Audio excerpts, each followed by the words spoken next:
at a height r,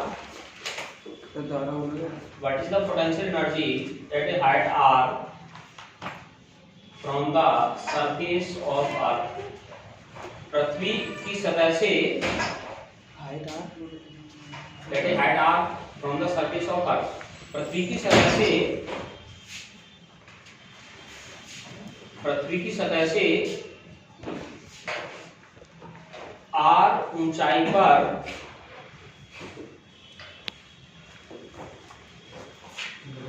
गुरुत्वीय स्थितिज ऊर्जा कितनी होगी? गुरुत्वीय स्थितिज ऊर्जा कितनी होगी? देखो पहली बात तो एक बात को मुझे बताएं कि ग्रेविटेशनल पोटेंशियल एनर्जी ये इनफिनिटी पर जीरो होती है, ठीक? इनफिनिटी पर जीरो होती है ग्रेविटेशनल पोटेंशियल एनर्जी। अगर हम इसको साइन कन्वेंशन के साथ लिखते हैं तो ये ग्रेविटेशनल पोटेंशियल एनर्जी नेगेटिव होती है साइन कन्वेंशन के साथ। अगर विदाउट साइन कन्वेंशन के साथ लिखेंगे तो फिर हम इसको पॉजिटिव भी लिख सकते हैं। अब इसमें जैसे इन्होंने जो पूछा था क्वेश्चन, उसके लिए एक ये फॉर्मूला है gravitational potential energy at a height h, U equal to mgh upon 1 plus h upon r, ठीक? अब ये कैसे आया इसको भी हम बताएंगे तुमको, पहले क्वेश्चन सॉल्व कर लें। अब इसमें h इक्वल टू r रख दें, h इक्वल टू r रख देंगे तो ये कितना हो जाएगा? mgh अपॉन 2 हो जाएगा। तो ये इसका आंसर आ गया, ठीक? आंसर इसका आ गया। आंसर ज्यादा नहीं, एक लाइन का आंसर है, ठीक? अब क्वेश्चन ये है कि ये फार्मूला आया कहां से, ठीक? तो ये फार्मूला ऐसे आ गया। पहले तो नोट कर दो इसको।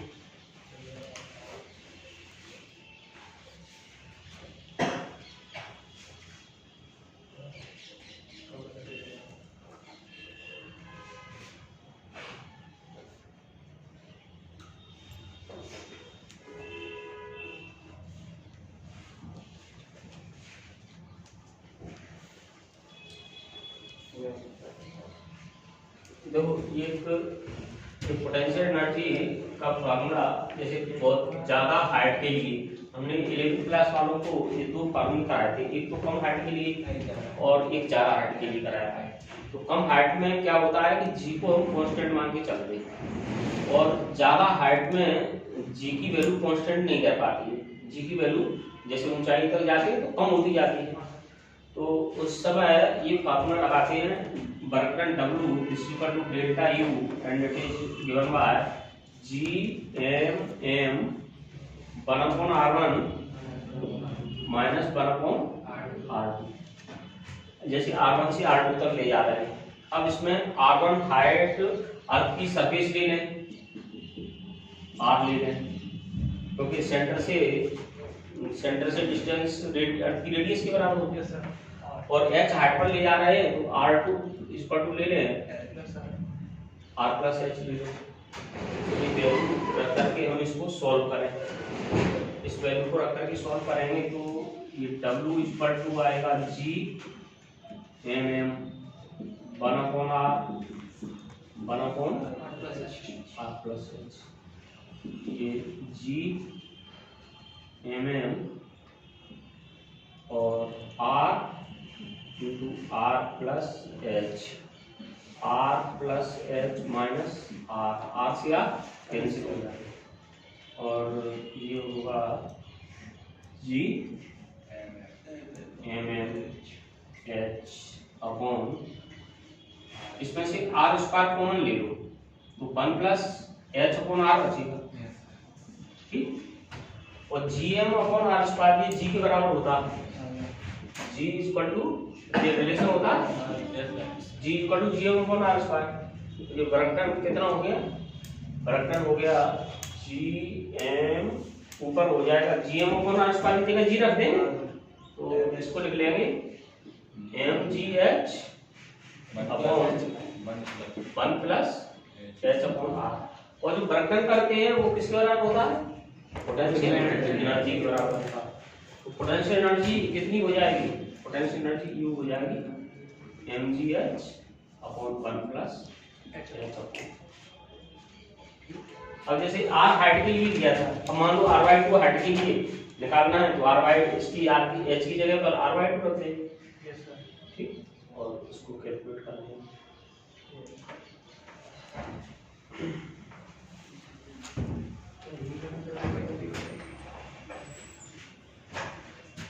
ठीक, समझ में आ गया? नोट करना चाह कर सकते हो।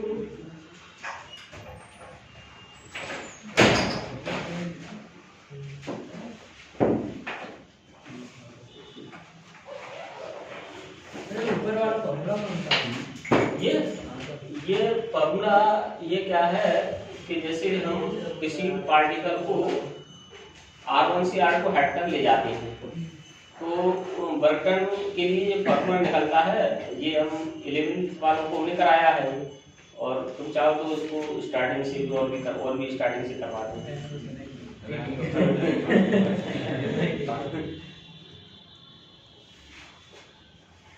वो तो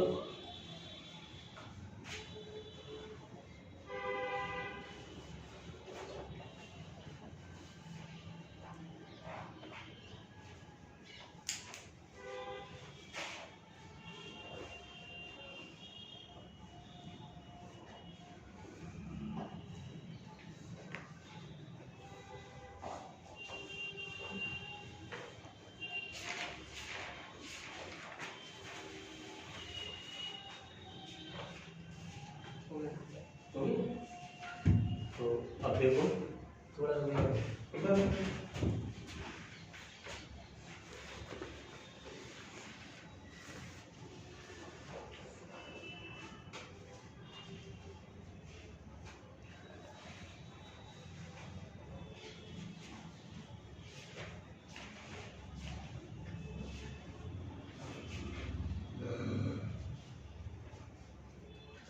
अभी पिछले वाले टॉपिक में हमने ये पढ़ी है मैकेनिकल प्रॉपर्टी ऑफ सॉलिड्स पढ़ी, और अब ये पढ़ेंगे मैकेनिकल प्रॉपर्टी ऑफ फ्लूइड्स।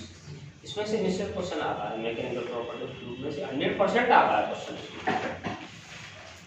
और इस टॉपिक को बहुत बढ़िया तैयार करिए। एक तो ग्रेविटेशन से क्वेश्चन आता है, ठीक, ग्रेविटेशन से, और ये मैकेनिकल प्रॉपर्टी ऑफ फ्लूइड्स से आता है। हाँ, मैंने क्वेश्चन कर रहा था मैं। हाँ, एक मेटल की डेंसिटी दी थी, हाँ, और एक लिक्विड की डेंसिटी दी थी। ठीक है सर, रिलेटिव डेंसिटी पूछा था, तो माइनस कर देंगे सर। रिलेटिव डेंसिटी माइनस मतलब सर मेटल की डेंसिटी में से लिक्विड की डेंसिटी को माइनस कर देंगे। रिलेटिव डेंसिटी ऐसे नहीं मिलेगी। अभी रिलेटिव डेंसिटी देखो ऐसा है कि जैसे रिलेटिव डेंसिटी हम किसी सब्सटेंस की निकालते हैं, तो वैसे तो नॉर्मली अगर उस क्वेश्चन में पर्टिकुलरली उसके रेस्पेक्ट में दिया हुआ हो तो बात अलग है, नहीं तो रिलेटिव डेंसिटी इसी को कहते हैं स्पेसिफिक ग्रेविटी, और ये हम निकालते हैं वाटर के रेस्पेक्ट में। वाटर के टेम्परेचर 4 डिग्री सेल्सियस का वाटर का टेम्परेचर होता है, उसके रेस्पेक्ट में निकालते हैं। जैसे फॉर एग्जांपल अभी वाटर की डेंसिटी हम 1 लेते हैं 4 डिग्री सेल्सियस पर। अब जैसे मरकरी की डेंसिटी है, तो मरकरी की डेंसिटी कितनी होती है? 13.6 × 10³ kg/m³ की होती है। अब इसकी हम ये रिलेटिव डेंसिटी निकालना चाहते हैं, तो रिलेटिव डेंसिटी निकालने के लिए हम क्या करेंगे, इसमें वाटर की डेंसिटी से डिवाइड कर देंगे, 10³ से डिवाइड कर देंगे। तो 10³ से डिवाइड कर दोगे तो कितना बचेगा? 13.6 बचेगा, 13.6 बचेगा। तो ये क्या होगी, इसको कहेंगे हम मरकरी की रिलेटिव डेंसिटी, या दूसरा नाम है इसका मरकरी की स्पेसिफिक ग्रेविटी, ठीक। और इसके आज हम और भी कुछ एग्जांपल देंगे, लेकिन सबसे पहले ये टॉपिक का नाम है मैकेनिकल प्रॉपर्टी ऑफ फ्लूइड्स।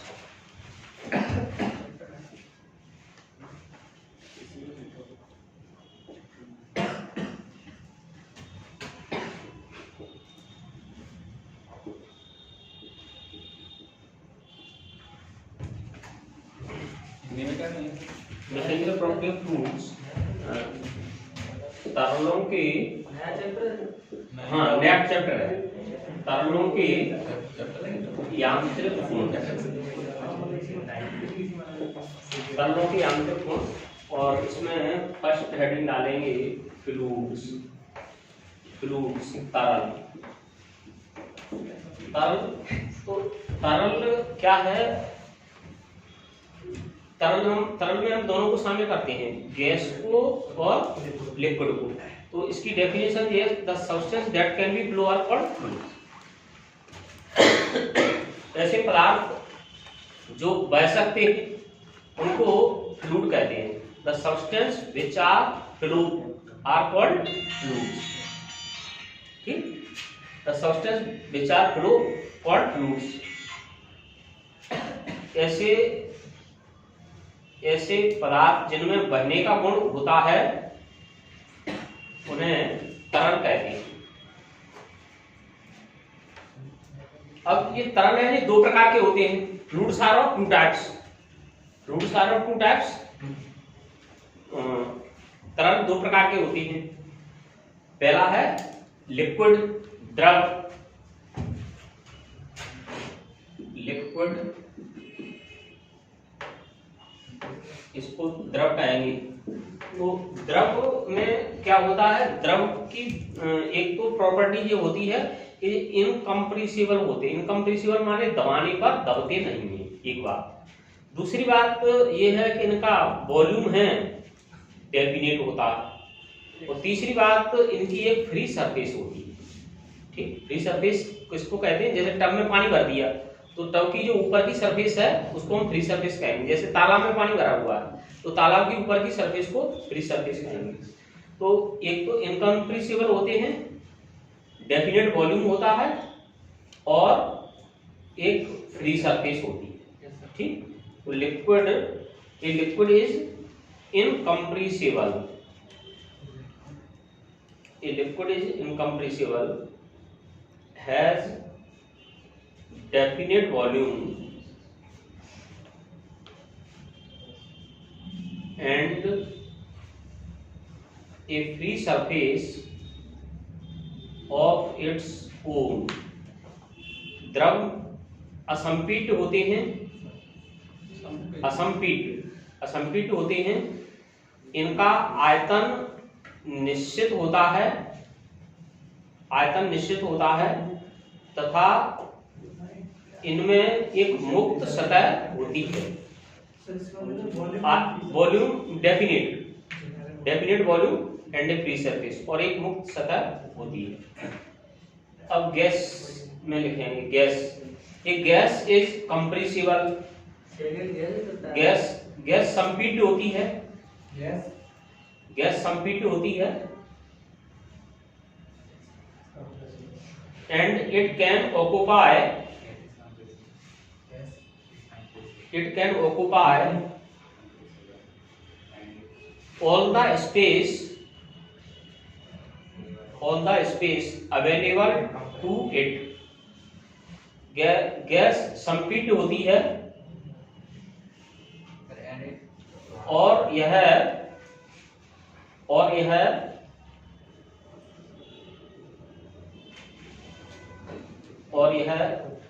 अंतरिक्ष में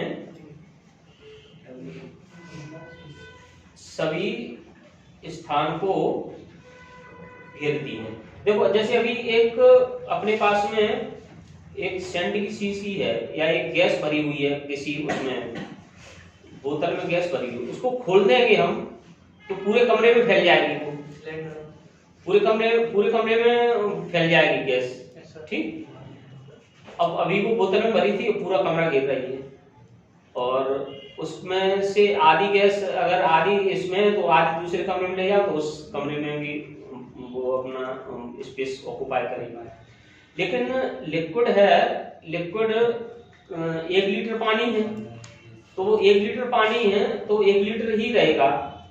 अब ऐसा नहीं है कि हम दूसरे कमरे में ले जाएं तो 2 लीटर हो जाए, तो वो तो उतना ही रहेगा, वो अपना उसका जो शेप है वो फिक्स रहेगा। अब इसमें हम फ्लूइड की स्टडी दो टाइप से करते हैं। एक तो फ्लूइड रेस्ट में होता है तब स्टडी करते हैं, वो एक फ्लूइड मोशन में होता है तब स्टडी करते हैं। तो एक को तो कहते हैं फ्लूइड स्टैटिक्स, पहले हम फ्लूइड स्टैटिक्स पढ़ेंगे, द्रव स्थितिकी, इसको हिंदी में कहते हैं फ्लूइड स्टैटिक्स। फ्लूइड स्टैटिक्स, द्रव स्थितिकी, द्रव स्थितिकी, द्रव स्थितिकी। The branch of physics, the branch of physics that deals with the study of fluid at rest is called fluid statics, is called fluid statics। भौतिकी की वह शाखा, द्रव स्थितिकी हेडिंग डाल के लिखना है, द्रव स्थितिकी, भौतिकी की वह शाखा जिसमें हम जब तरल ग्राम अवस्था में होता है, तरल ग्राम अवस्था में होता है, उसका अध्ययन करते हैं, द्रव स्थितिकी कहलाती है, द्रव स्थितिकी कहलाती है। एक टर्म है थ्रस्ट,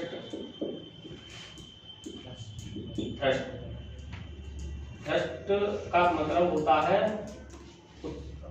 ये फोर्स होता है, ये थ्रस्ट होता है, ये फोर्स होता है। ये कैसा फोर्स होता है? ये टोटल फोर्स होता है। जैसे कोई लिक्विड है, जैसे कोई लिक्विड, जैसे पानी भरा हुआ है, अब पानी किसी सरफेस पर फोर्स लगा रहा है तो हम उसको क्या कहेंगे? थ्रस्ट कहेंगे। तो इसकी भी यूनिट क्या होती है? ये फोर्स होता है तो इसकी भी यूनिट क्या होती है? न्यूटन होती है। जैसे हमने बताया था कि वेट की यूनिट न्यूटन होती है, नॉर्मल रिएक्शन की होती है, फोर्स की न्यूटन होती है। इसी तरह से थ्रस्ट की भी यूनिट न्यूटन होती है।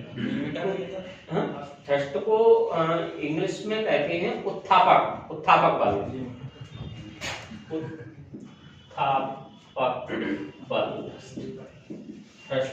देखो जैसे देखिए ये थ्रस्ट का एक एग्जांपल सुनिए। जैसे रॉकेट है, रॉकेट में हम फ्यूल जलाते हैं तो रॉकेट का जो फ्यूल है वो किधर जाता है? नीचे की तरफ। उसका धक्का किधर लगता है? ऊपर की तरफ धक्का लगता है। तो ये फोर्स भी क्या है? ये भी थ्रस्ट है। इसको थ्रस्ट ऑफ रॉकेट कहते हैं, थ्रस्ट ऑफ रॉकेट। जब उसकी कैलकुलेशन करते हैं तो वो थ्रस्ट आता है, उसमें फोर्स नहीं आता है। तो इसका थ्रस्ट की डेफिनेशन की है, the total force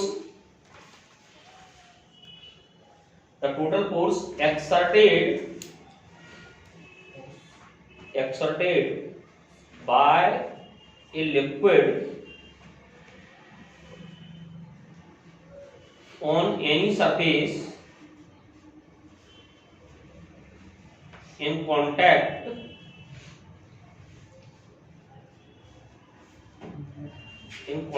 with it is called thrust. Its unit is Newton. Its SI unit is Newton. किसी सतह पर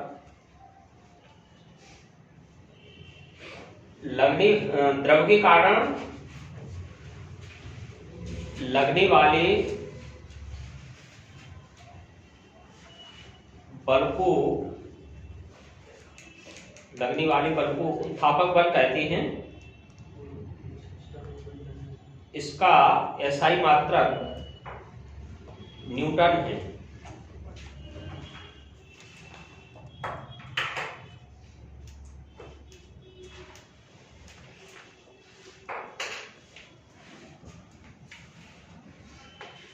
प्रेशर की डेफिनेशन लिखवा दी, प्रेशर की हेडिंग डालेंगे। प्रेशर दाब,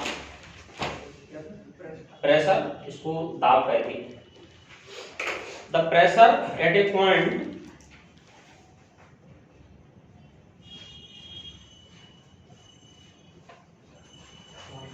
on a surface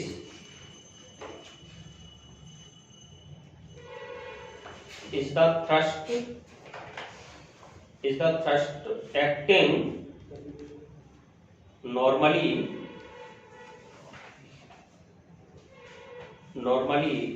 per unit area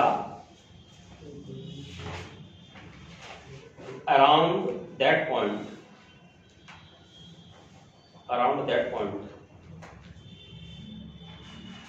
किसी बिंदु पर दाब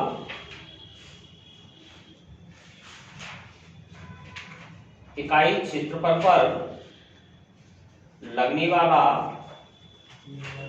उत्थापक बल है therefore P equal to F upon A, P equal to F upon A। SI unit of pressure is Pascal।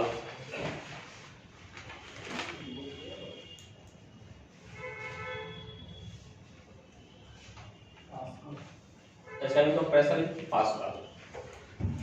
देखो अपने पास में एक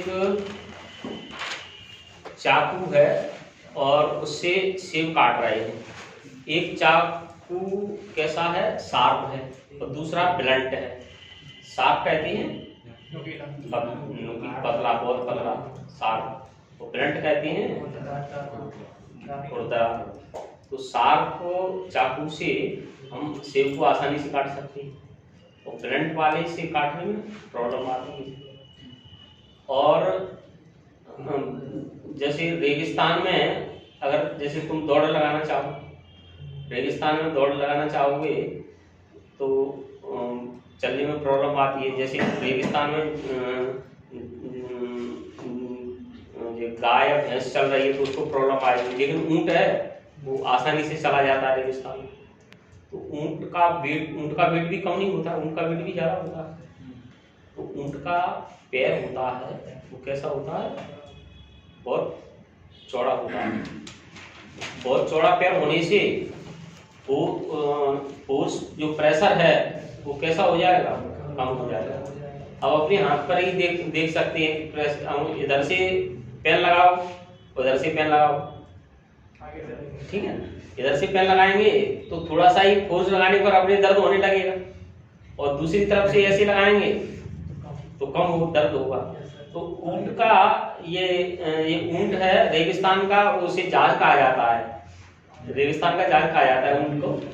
तो ऊंट को रेगिस्तान का जहाज इसीलिए कहा जाता है क्योंकि ये ऊंट का पैर बहुत बड़ा होता है, और बड़े पैर के कारण उसमें रेगिस्तान में ज्यादा अंदर की तरफ नहीं जा पाता है, लेकिन अपना पैर है वो ज्यादा अंदर चला जाता है।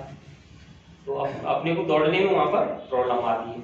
अपने बॉडी की जो सबसे बड़ी बोन है, हड्डी है, वो कौन सी, फीमर जान की हड्डी, ठीक। तो एक हाँ छोटी होती है, स्टेप्स होती है कान से, ठीक है। तो ये तो दोनों याद हैं। अब हम इस पर एक क्वेश्चन दे रहे हैं,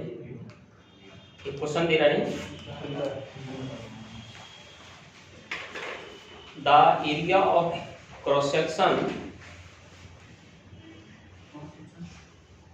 the area of cross section of each femurs is 10 centimeter square,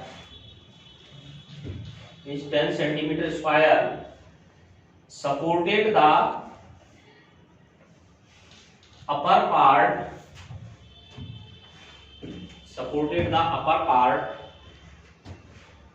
of a human body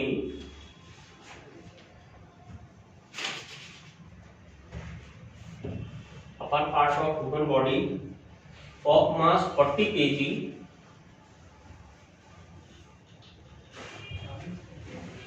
40 kg,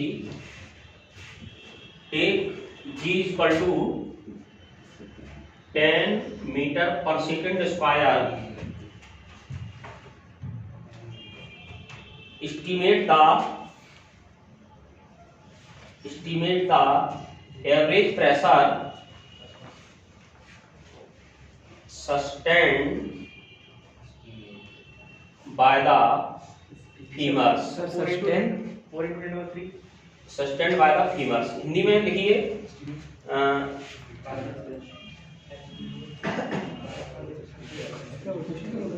Hindi में लिखो, फीमर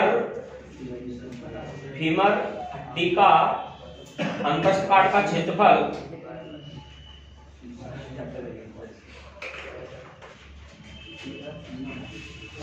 तो प्रत्येक फीमर का लिखिए, प्रत्येक फीमर हड्डी का अंतस्काट का क्षेत्रफल 10 सेंटीमीटर स्क्वायर है, 10 सेंटीमीटर स्क्वायर है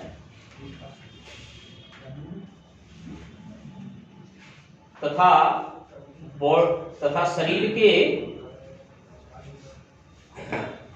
शरीर के ऊपर का द्रव्यमान 40 किलोग्राम है, शरीर के ऊपर का द्रव्यमान 40 किलोग्राम है। जी 10 मीटर प्रति सेकंड स्क्वायर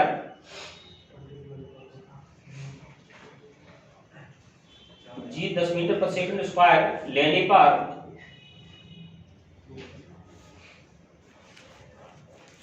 इस पर लगने वाले औसत दाब की गणना कीजिए, इस पर लगने वाले औसत दाब की गणना कीजिए।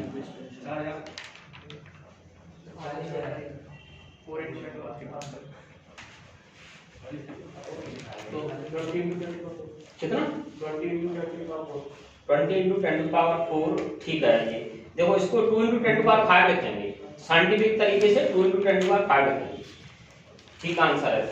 देखो इसमें ये ए दिया हुआ है, ए है फीमर 2 होती हैं, 2 into 10⁻²।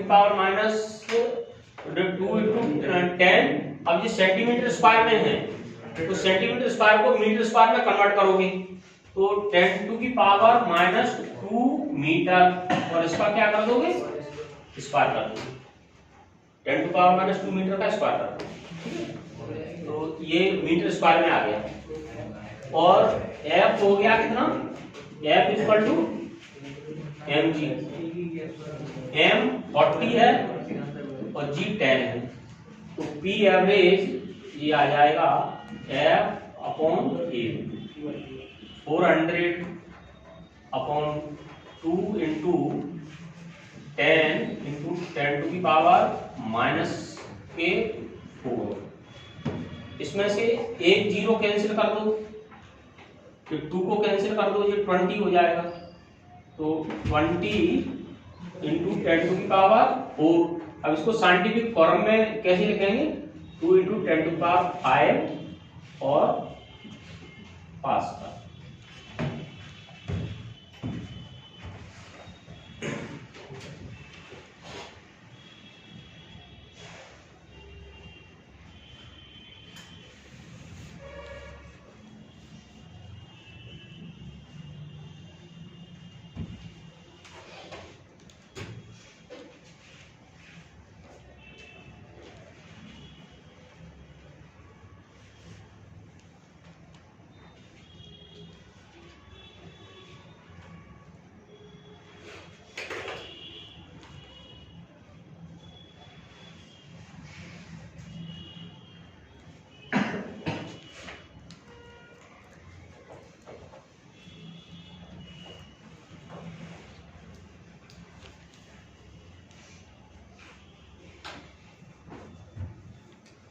ठीक,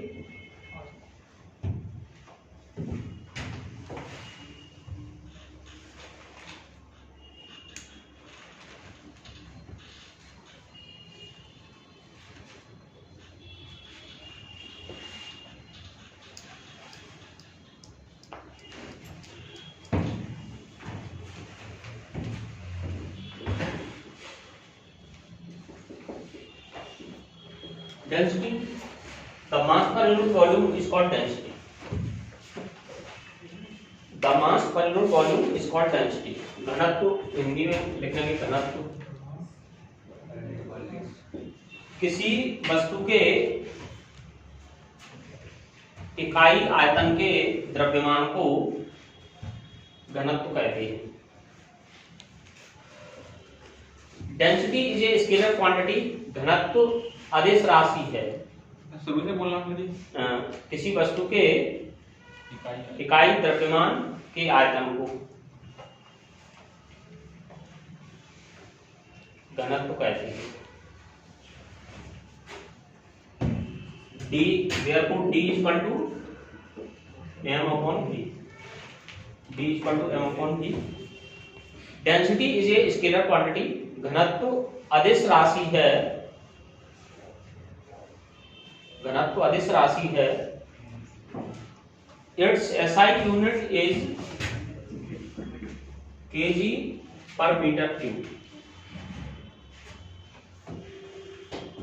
इसका SI मात्रक kg प्रति मीटर क्यूब होता है।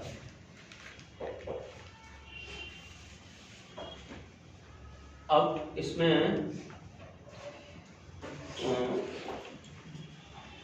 कुछ 2-3 सब्सटेंस है, उनकी डेंसिटी मालूम होना चाहिए। जैसे density of water at 4 degree Celsius. Density of water at 4 degree Celsius. 4 degree Celsius पर जल का घनत्व 10⁻³ kg per meter cube। 10⁻³ kg per meter cube। The density of water at 4 degree Celsius is 10⁻³ kg per meter cube। वो इसका मतलब क्या है, इसका मीनिंग क्या है? जैसे हम इसका फिजिक्स की मीनिंग पूछें तो इसका फिजिक्स का मीनिंग क्या होगा? फिजिकल मीनिंग इसका ये होगा कि एक हमारे पास में कंटेनर है, वो 1 मीटर लंबा है और 1 मीटर चौड़ा है और 1 मीटर ऊंचा है। उसमें हमने वाटर फिल कर दिया। वाटर फिल कर दोगे तो उसमें 1000 किलोग्राम वाटर आएगा। ठीक, 1000 केजी वाटर उसके अंदर आ जाएगा। इसका फिजिकल मीनिंग 1000 केजी। और डेंसिटी, मरकरी की डेंसिटी होती है 13.6 × 10⁻³ kg per meter cube। ये मरकरी की डेंसिटी ऑफ मरकरी। पारे का घनत्व 4 डिग्री सेल्सियस। ये क्या है, ये नॉर्मल टेम्परेचर पर है। अब जैसे टेम्परेचर बढ़ाओगे तो कम हो जाएगा घनत्व। टेम्परेचर बढ़ाने पर घनत्व कम होता है। सिर्फ तो एक वाटर है वो एबनॉर्मल बिहेवियर शो करता है। एबनॉर्मल बिहेवियर का मतलब होता है असामान्य व्यवहार। जैसे 0 से हम 4 तक जाते हैं, 0 से 4 तक जाएंगे तो वाटर की डेंसिटी क्या होगी, बढ़ेगी। और 4 से ऊपर जाएंगे तो फिर घटने लगेगी। अब हमने एक बार ये क्वेश्चन बता दिया था, उसको हम फिर रिपीट कर रहे हैं। क्वेश्चन आ गया है कि एक कंटेनर है, उसमें 4 डिग्री सेल्सियस का वाटर भरा हुआ है। वाटर फैल जाएगा यदि हम इसको हीट करें या फिर इसको ठंडा करें, या दोनों ही केस में फैलेगा वाटर। ठंडा करोगे तब भी फैलेगा और गर्म करोगे तब भी फैलेगा। क्यों? क्योंकि 4 डिग्री सेल्सियस पर डेंसिटी सबसे ज्यादा होगी। ठीक, तो वाटर है, ये वाटर एक ऐसा सब्सटेंस है जो एबनॉर्मल बिहेवियर शो करता है। और इसका एनवायरमेंटल यूज भी है। एनवायरमेंटल यूज इसका क्या है कि ठंडे देशों में जहां पर झीलें हैं वो जम जाती हैं तो नीचे का टेम्परेचर 4 डिग्री सेल्सियस बना रहता है, 4 डिग्री सेल्सियस पर डेंसिटी ज्यादा होती है। तो नहीं तो वो जीव जंतु है वो खत्म हो जाएंगे। तो जो जीव जंतु हैं और पेड़ पौधे हैं वो नीचे होते हैं, वो बचे रहते हैं 4 डिग्री सेल्सियस टेम्परेचर के कारण। तो 4 डिग्री सेल्सियस पर डेंसिटी ज्यादा होती है तो ऊपर आइस उसके तैरती रहती है। तो इसका एनवायरमेंटल यूज है। अब एयर की डेंसिटी होती है, एयर की डेंसिटी है 1.29 kg per meter cube। इसका मतलब ये है कि अगर हम इस कंटेनर में एयर ले रहे हैं तो एयर 1.29 kg आ जाएगी।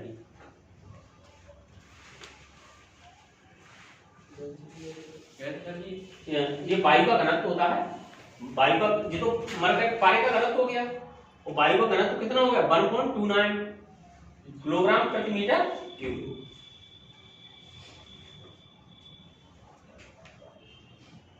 सर आइस मेल्ट हो रही है तो कोई वॉल्यूम में चेंज नहीं आएगा।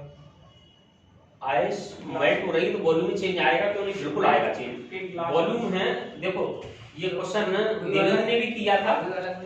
देखो देवेंद्र ने भी ये क्वेश्चन किया था और ये क्वेश्चन कई बार एग्जाम में आ भी चुका है कि एक गिलास में आइस भरी हुई है, पानी भरा हुआ है, पानी में आइस तैर रही है, पानी में आइस तैर रही है और आइस पूरी तरह से पिघल जाती है, पूरी तरह से पिघल जाती है तो वाटर के लेवल पर क्या इफेक्ट आएगा? तो वाटर के लेवल पर कोई इफेक्ट नहीं आएगा। क्यों नहीं आएगा? क्योंकि वाटर की आइस की डेंसिटी कम होती है, तो उतना स्पेस जितना उसका ऊपर स्पेस है वो पिघल करके वो उस स्पेस को कवर कर लेगा। ठीक सर, डेंसिटी बढ़ जाएगी उसकी। बढ़ जाएगी। सर आइस के अंदर कोई सॉलिड वस्तु है और पिघलने लगी आइस तो फिर उसका बढ़ेगा ना? नहीं, वो उसमें आइस सॉलिड तो है लेकिन उसकी डेंसिटी होती है वो वाटर की डेंसिटी से कम होती है, तो उतनी ही ऊपर तैरती है जितना अपने वेट के कारण लिक्विड वाटर को डिस्प्लेस करती है। अब उतने स्पेस को वो कवर कर लेगी। हाँ सर, मेल्ट होने पर तो उसके लेवल पर कोई अंतर नहीं आएगा। ये क्वेश्चन कई बार आया है एग्जाम में। आइस की जगह और कुछ मटेरियल है, फिर उस बात पर डिपेंड करता है कि उसकी डेंसिटी कितनी है। ठीक, तो कोई भी लिक्विड है, देखो कोई लिक्विड, अभी आर्किमिडीज का प्रिंसिपल ये है कि जैसे अभी नाव तैरती है, अब जैसे मान लो तुम अभी नदी में तैर रहे हो और समुद्र में तैर रहे हो, तो किसमें तैरना इजी रहेगा? समुद्र में तैरना इजी रहेगा। समुद्र में तैरना क्यों इजी रहेगा? जो सी वाटर होता है, सी वाटर की डेंसिटी होती है, जैसे हम वाटर की 4 डिग्री सेल्सियस के वाटर की डेंसिटी 1 मान है, ठीक, तो सी वाटर की डेंसिटी होती है 1.03, कितनी होती है सी वाटर की डेंसिटी? तो सी वाटर की डेंसिटी कैसी है? ज्यादा। सी वाटर की डेंसिटी ज्यादा है, तो जैसे कोई नाव है, कोई नाव जब नदी में से समुद्र में जाती है तो उसके लेवल पर क्या इफेक्ट आएगा? सी जैसे नदी में से समुद्र में जाएगी तो लेवल उसका क्या हो जाएगा? अप हो जाएगा। अब क्यों होगा? क्योंकि उसकी डेंसिटी कैसी है? ज्यादा है। जैसे अभी तुम तैर रहे हो उसमें नदी में तैर रहे हो, तो नदी की डेंसिटी, नदी के वाटर की डेंसिटी कितनी होगी? 1, और सी वाटर में साल्ट मिले हुए हैं उसकी डेंसिटी होगी 1.03 होती है। तो ज्यादा डेंसिटी होगी, जितनी डेंसिटी ज्यादा होगी उतना ही तैरना इजी होगा। अब जैसे अभी कोई मरकरी का एक कंटेनर है, उसमें मरकरी भरी है और तुम उसमें लोहे की बॉल डाल दो, सॉलिड बॉल डाल दो, तो उस बॉल है तो उसके अंदर नहीं जाएगी, ऊपर ही तैरती रहेगी। डेंसिटी मरकरी की डेंसिटी ज्यादा और उसकी कम है, उसके कंपेरिजन में आयरन की कम, तो आयरन की बॉल भी उसमें मरकरी पे तैरती रहेगी। ये अपना जो ब्लड है, अपने ब्लड की डेंसिटी वाटर की डेंसिटी से ज्यादा होती है। अपने ब्लड की डेंसिटी होती है 1.06 होती है अपने ब्लड की डेंसिटी।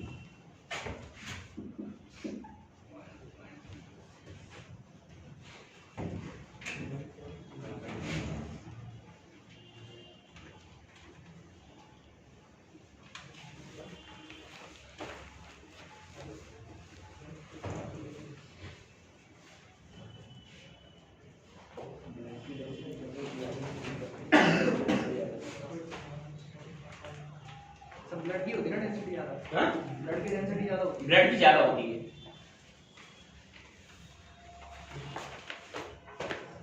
समुद्र में कैसे जब घूमना तैर रही हाँ, क्या कह रहा है?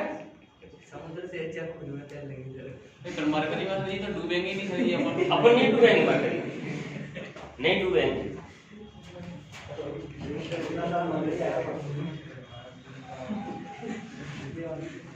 मरकरी तो बहुत है।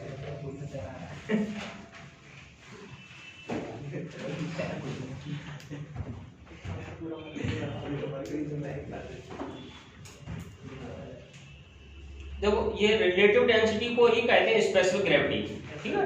Relative density is also called the specific gravity. और इसका फार्मूला क्या है? फार्मूला इसका है रिलेटिव डेंसिटी आपेक्षिक घनत्व, आपेक्षिक घनत्व,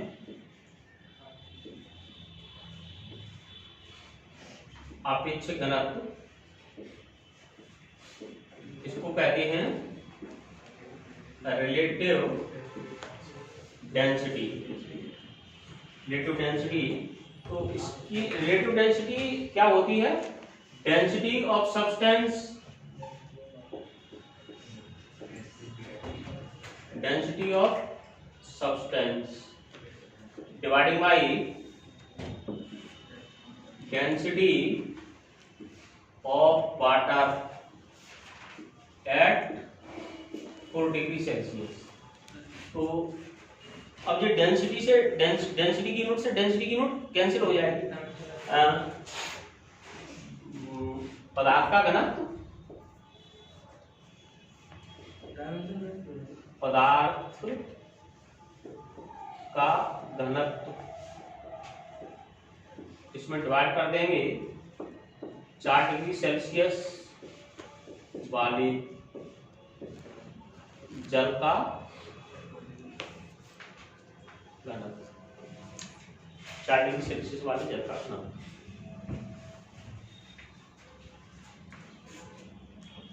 ठीक, ये कह रहा है relative density has no unit, इसका कोई मात्रक नहीं होता है। Dimension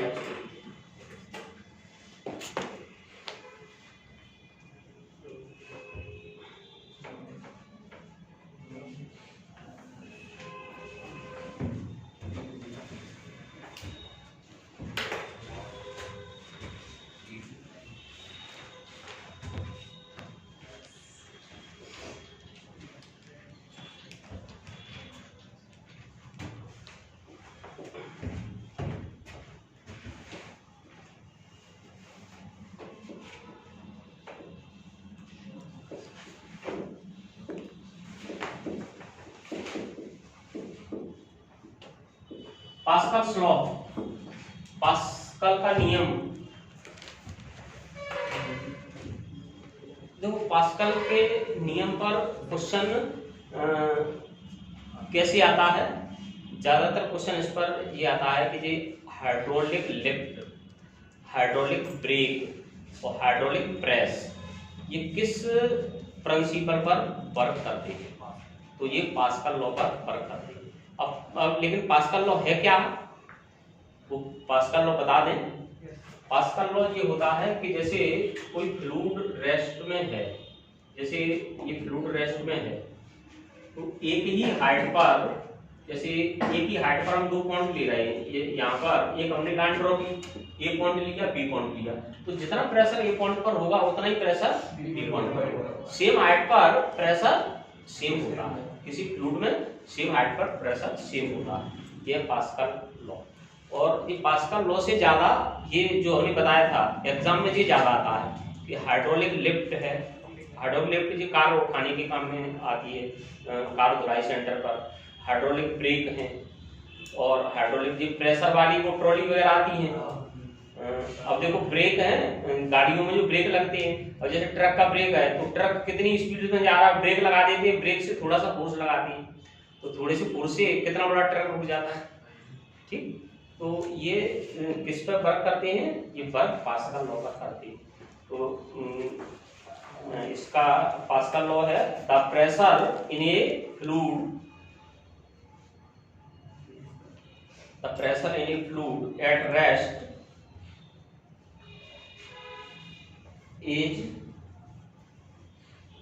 is the same at all points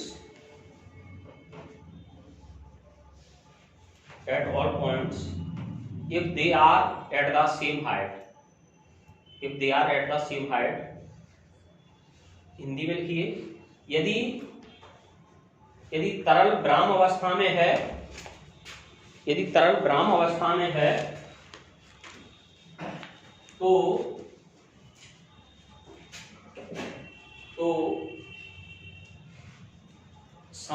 उसके समान ऊंचाई पर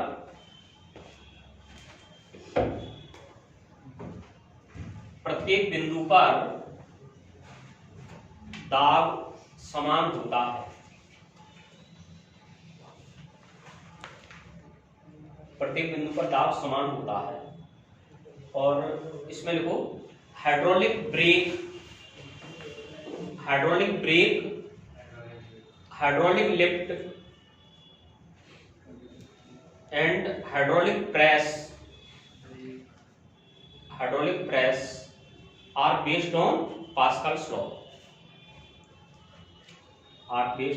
ये पास्कल के नियम पर आधारित हैं। पास्कल के नियम पर आधारित हैं। And hydraulic lift are based on the Pascal's law.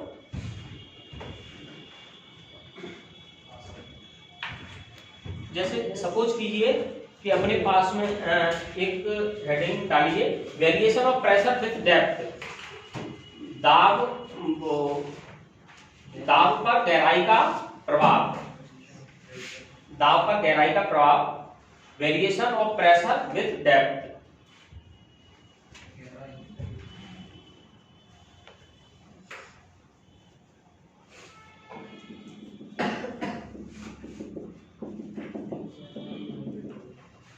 दाब पर गहराई का प्रभाव। तो देखो जैसे मान लो ये कंटेनर है, इस कंटेनर में कोई लिक्विड फिल है, तो उस पर एटमॉस्फेयर का प्रेशर है, वो तो पड़ेगा ही, वो तो सब पर पड़ता है एटमॉस्फेयर का प्रेशर। अब ये इसमें लिक्विड है, अब हम इसके इस बॉटम में कोई पॉइंट है ए, इस ए पॉइंट पर हमें प्रेशर चाहिए, तो ए पॉइंट पर प्रेशर होगा P बराबर PA एटमॉस्फेयर का प्रेशर प्लस HdG, क्या H रो जी लिख लो, वो एक ही बात, HdG। D यहाँ पर क्या है, इसकी डेंसिटी, D इसकी डेंसिटी है और H इसकी ये हाइट है, ठीक, H इसकी हाइट है। और इसमें P माइनस PA है, ये P माइनस PA बराबर किसके होगा, HdG के। इसको कहते हैं गेज प्रेशर, गेज ताप है ये, ठीक। तो variation of pressure with depth, pressure पर दाब पर गहराई का प्रभाव। तो इसको कैसे लिखोगे, माना let we have a container of height h,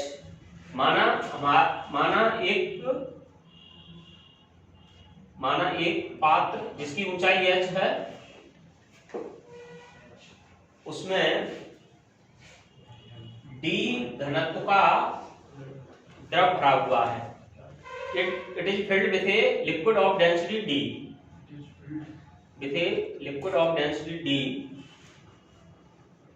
then pressure at its bottom is given by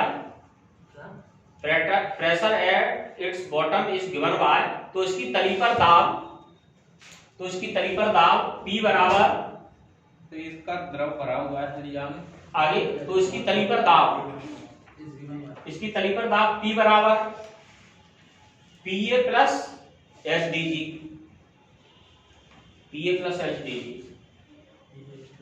और P minus PA equal to HdG,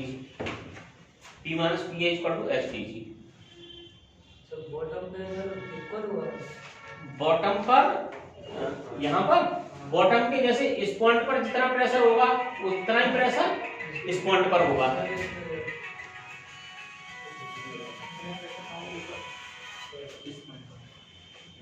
इन दोनों क्या कह रहे हो देवेंद्र,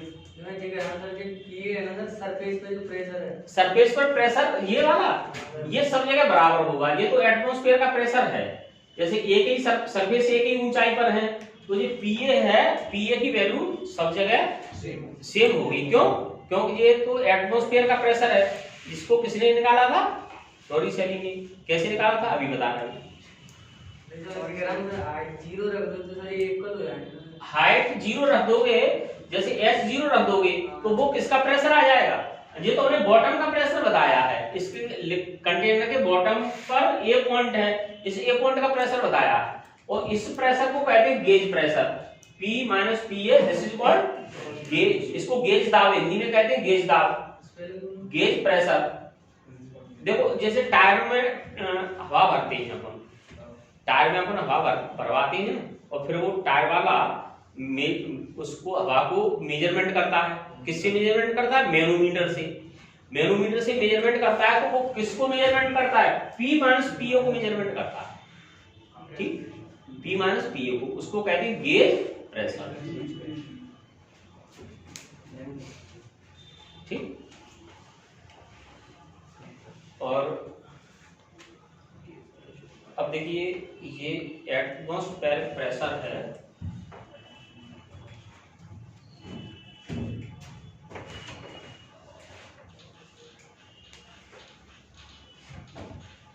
एटमॉस्फेरिक प्रेशर ये बहुत पहले निकाल लिया था, 1643 में निकाल लिया था, 1643। और ये निकाला था किसने? ये निकाला था टॉरिसेली। टॉरिसेली ने कैसे निकाला था कि उन्होंने एक कंटेनर लिया है, ये कंटेनर, इस कंटेनर में मरकरी फिल है,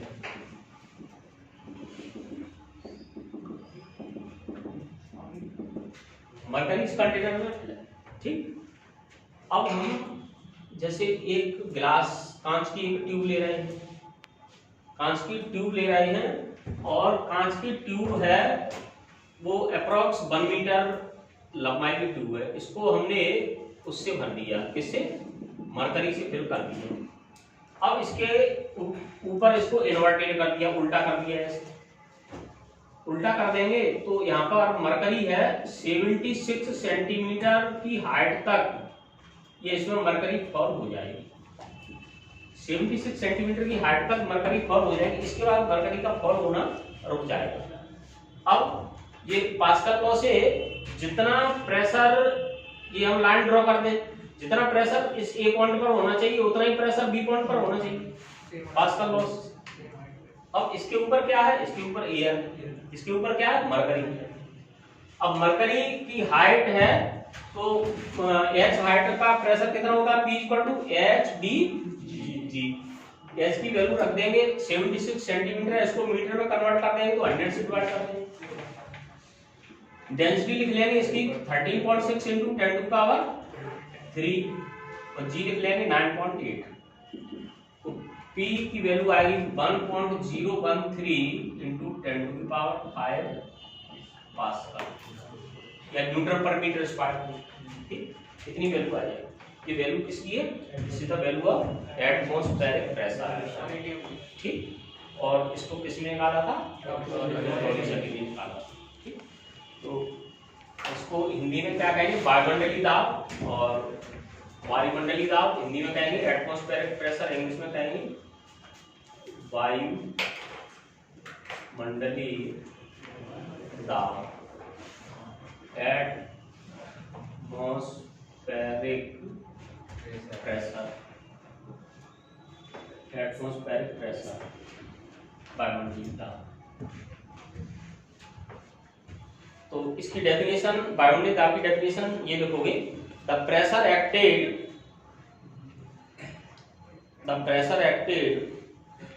acted on unit area, pressure acted on unit area by the atmosphere is called atmospheric pressure। पृथ्वी के वायुमंडल के द्वारा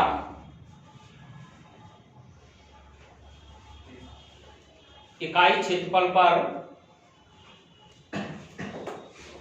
लगने वाले दाब को वायुमंडलीय दाब कहते हैं।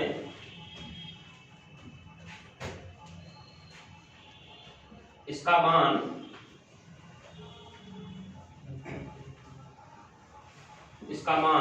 ये होता है P बराबर HdG, और इसको एक 1 ATM भी कहते हैं इसे, this is also called 1 ATM।